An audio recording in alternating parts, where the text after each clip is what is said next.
I believe installation's overlooked. Again, my background is 13 years in the industry. I have only done renewable energy, from solar systems to electric vehicle charging to battery backups to off-grid systems. That's my area of expertise, and I'm a professional at it.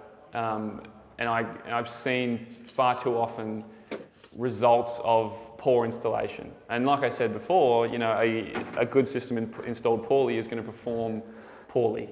Likewise, a system that's not as good installed well is going to perform so much better.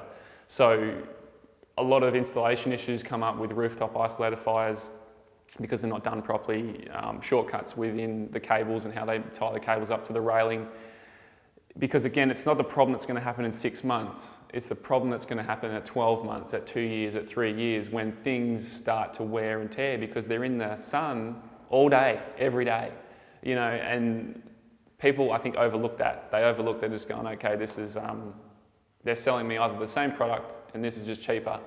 You know, it's the same old story. If you buy cheap, you'll buy twice. Like if you were to get a pool dug or if you were to get a fence built or whatever it would be, I'd like to think typically you wouldn't just go with the cheapest guy because you know a fence is a fence, but it's cheaper for a reason. It's cheaper for the fact that he probably doesn't know what the fuck he's doing.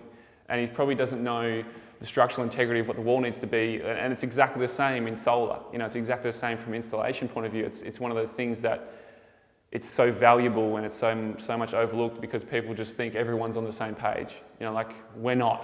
I'm gonna just fucking tell you that right now. There are people that at your workplace that you would look at and go, you don't know what the fuck you're doing as good as what I do.